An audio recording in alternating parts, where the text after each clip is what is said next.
I am Loveleen. Welcome to RHT TV, coming to you from the heart of the business district in Singapore. What is RHT TV? It is the new and exciting online news bulletin that looks at information trending in Singapore, the region and Asia. Information about doing business here and the right people you need to know and how they can help your business. Our approach is bold, inventive and always inquisitive. The progressive and forward-looking spirit that reflect the RHT brand. Stay tuned.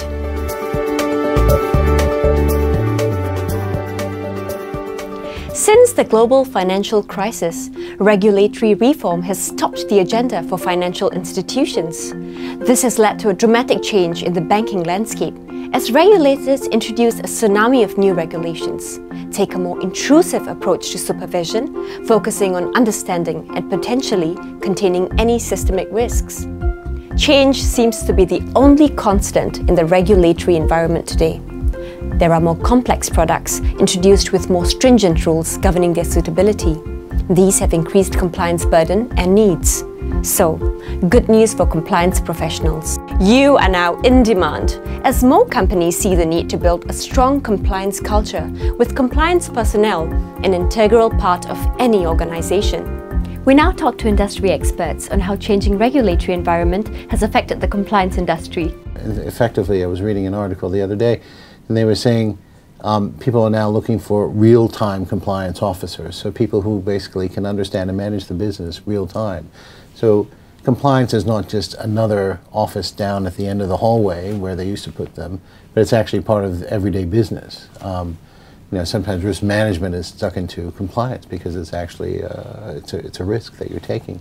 So compliance is ever changing, and compliance is becoming more and more important for business. The risk of non-compliance is extremely hard to gauge.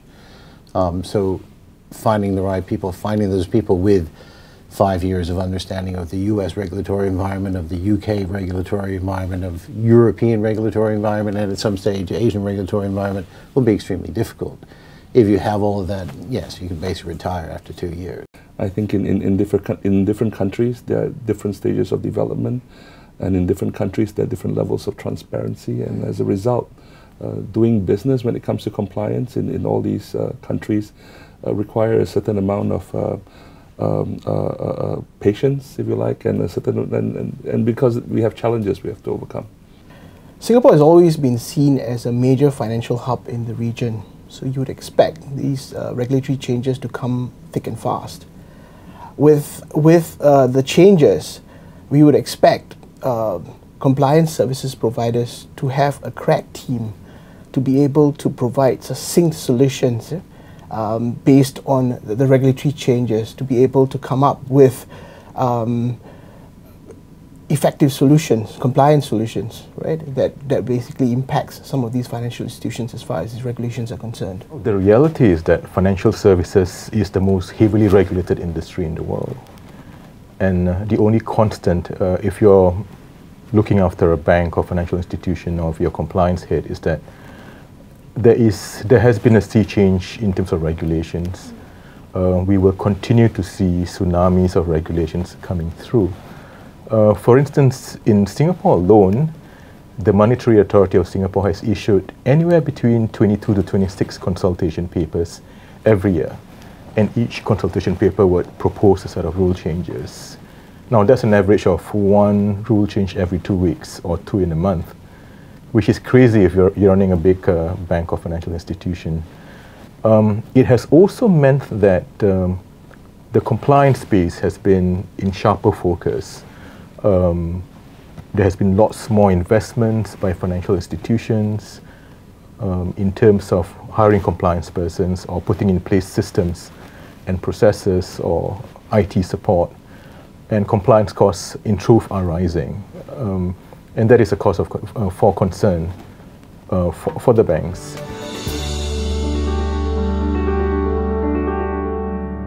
You might have heard of the ASEAN Economic Community and the exciting opportunities it offers. Cross-border flows of investment, products and professionals. That's the theory. The reality? ASEAN is made up of countries at differing stages of development, hence different levels of regulation and different levels of transparency. Financial institutions need to be familiar with the regulatory nuances of each jurisdiction. For example, certain sophisticated products would not be suitable for developing economies. Corruption risk is high in Southeast Asia. Companies need strong compliance instinct to tackle this pervasive risk across the region. The most important thing for them to look out for is what are the differential in regulation and the standards that they have been used to versus what the different practices that exist in those countries.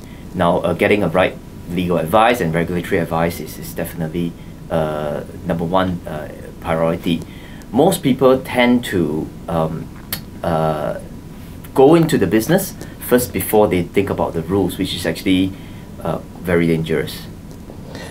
We all recognize the fact that Southeast Asia is a growing market, and we appreciate that different economies take different stages in terms of their development, growth development. So the idea behind how companies can be able to manage these, it will be to identify the right multidisciplinary service provider who is attuned to the cultural nuances of the various jurisdictions and be able to make their business as seamless as possible when they penetrate into these markets.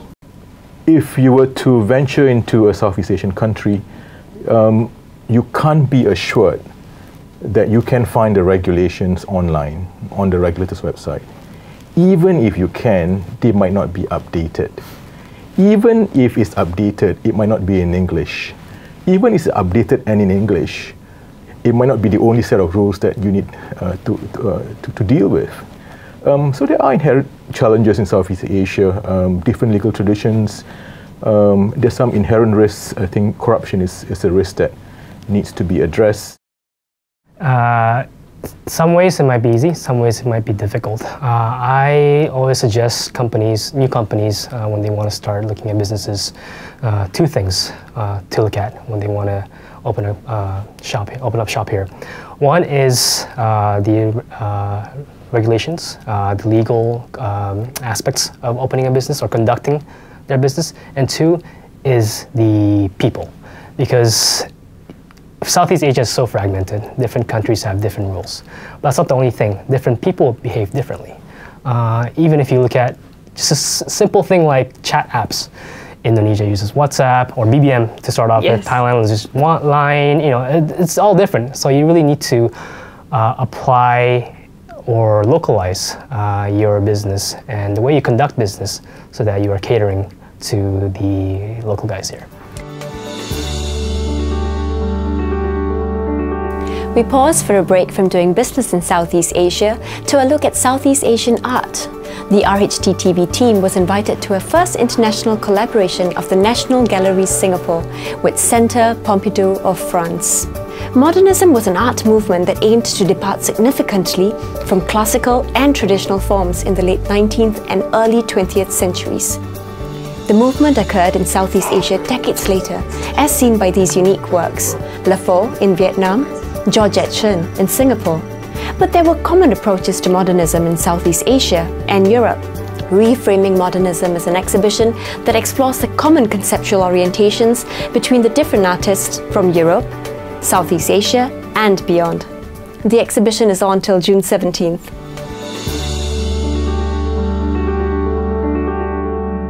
The recent deadly attacks in the heart of Jakarta and disturbing developments of ISIS across Malaysia, Thailand and the Philippines underline the very real threat of terrorism in the region. In the financial sector, there is a growing movement in the region to combat the financing of terrorism. Countries like Singapore have introduced a whole set of changes for their financial institutions, and corporate service providers now need to have anti-money laundering and combating terrorism framework. Anti-money laundering and combating the financing of terrorism are now key compliance requirements that CEOs of financial institutions need to be very familiar with. The recent 1MDB and Panama Papers cases have sharpened this regulatory focus, including issues of identifying beneficial ownership, customer due diligence, and ongoing monitoring. For the first time, a banker has been charged in court for money laundering.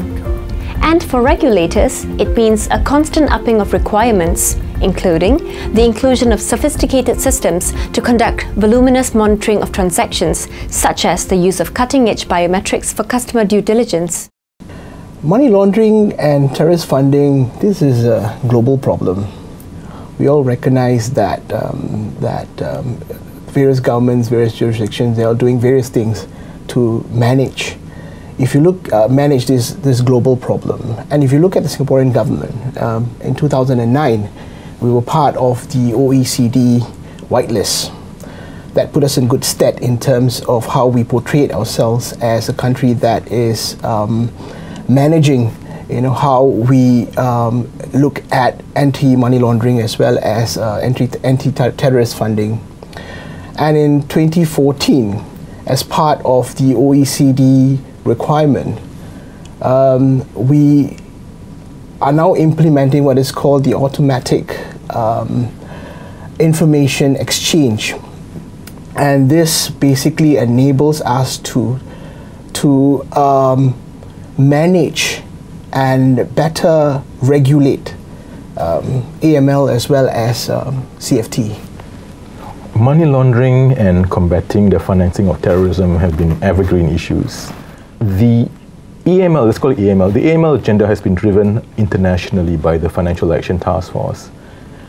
And the problem is that they've been hugely successful in driving the agenda globally, essentially through a mutual evaluation exercise where, the MES have got their peers, other regulators internationally, they come to Singapore, they look at the adequacy of our regulations, how they're being implemented, identify the gaps, and put a country report. And that has largely driven the changes in AML laws in Singapore, and not just in Singapore, in the region actually. In Indonesia, for instance, they've moved away from the blacklist to a non-blacklist country, and that's really because they have improved their AML regulations.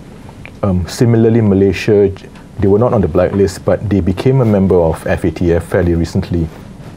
Again, demonstrating the fact that there have been various rule changes that the Malaysian regulators have introduced into Malaysian laws.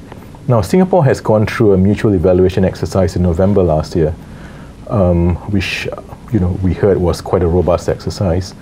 So the report is being drafted as we speak, and is scheduled to be issued in June or July this year. My bet, and it's a calculated risk, is that there might be more changes arising from the issuance of the FATF report in July. There might be more focus in terms of enforcement, not just by the MES, but other regulators have also come into the picture. For instance, the Accounting and Corporate Regulatory Authority has introduced a set of AML and CFT regulations for corporate service providers in Singapore since March last year. And they are now subject to a nationwide review. So I think it is fair to say that we can see more emphasis on AML and CFT going forward, and really for the next few decades.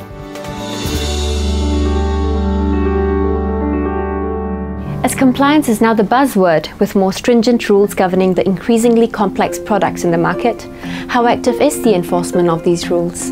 Well, the regulators have been active in the enforcement space as the need to protect the reputation of markets from being tainted by financial crimes increases.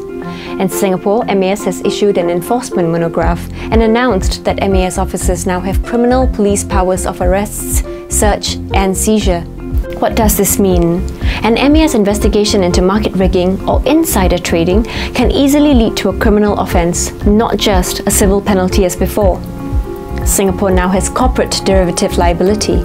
In other words, the financial institution could be charged for a criminal offence or for a civil penalty offence when one of its traders misbehaves.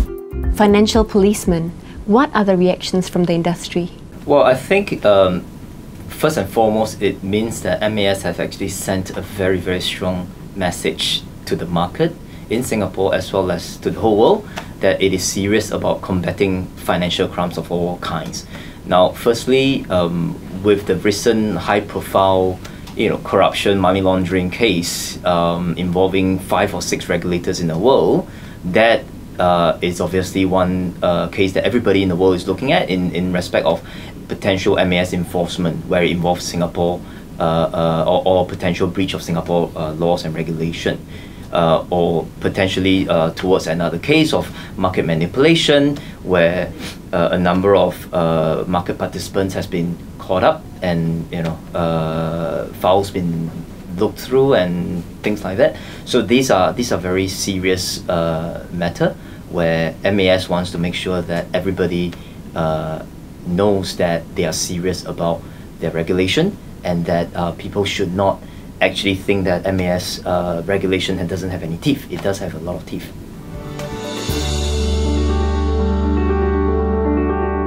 In July last year, MAS committed $255 million to grow fintech over the next 5 years. This was the clearest sign how Singapore will rely on fintech as the key driver for the city's smart economy going forward. There is a fintech department in MAS now, which has hired a chief fintech officer from the industry.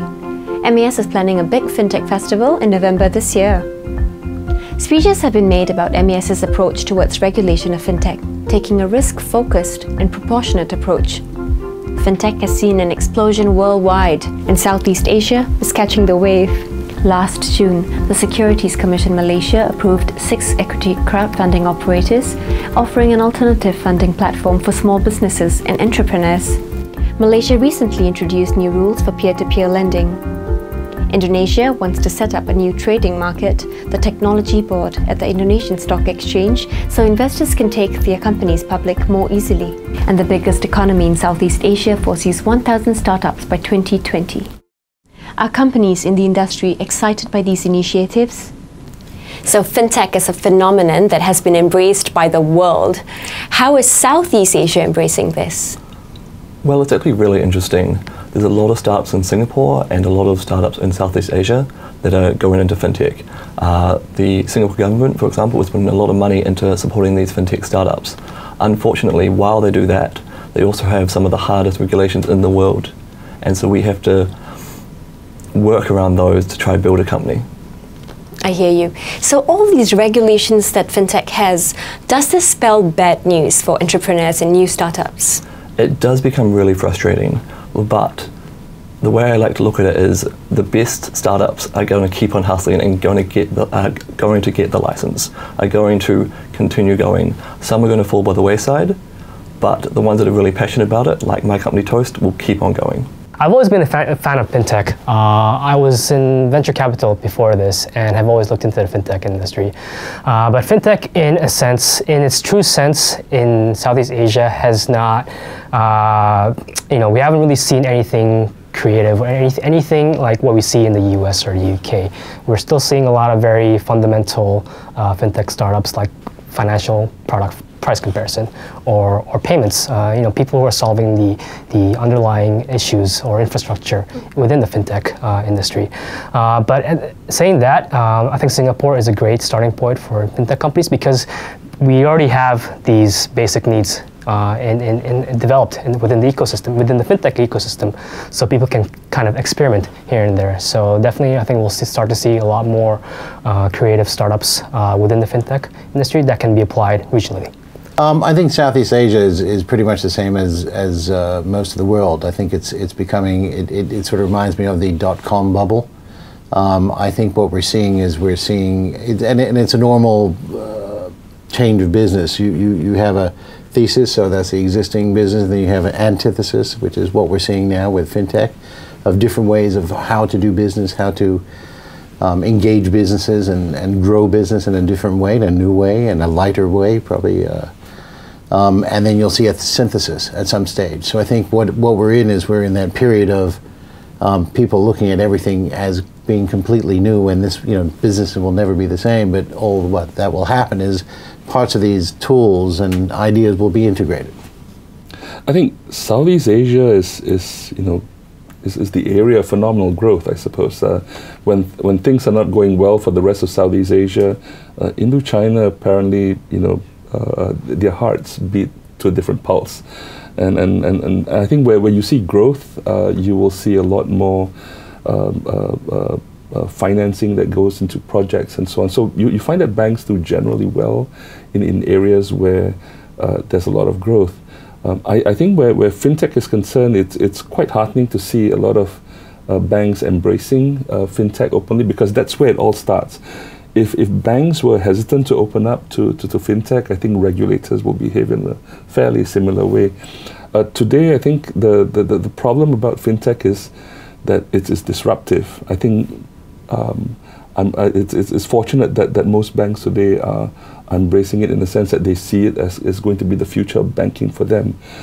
Now, where this is going, I think we recently saw that DBS started their new concept of banking, where they actually don't have an office in India, and I think that's where this is where fintech is likely to grow. And I think there are a lot of places where fintech is growing in Asia where it is not fully reported, and I think this is, it's largely because it's an unregulated space. And fintech technology, fintech or financial technology, where this is taking the financial institutions, I think we can expect more disruption in a lot of service sectors, including those service sectors that affect professionals like ourselves, the law firms, the accounting firms, and so on. I think this is a wave that's coming to hit us in Southeast Asia.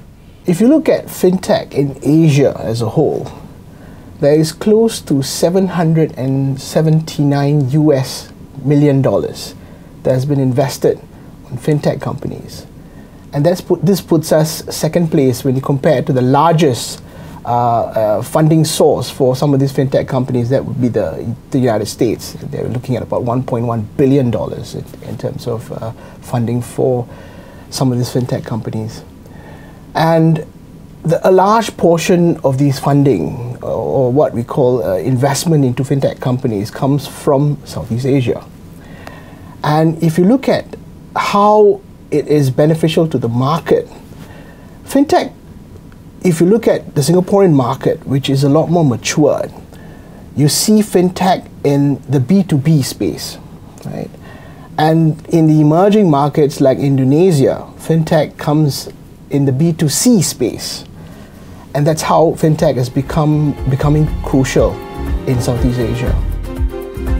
We hope you found our news stories enjoyable and useful.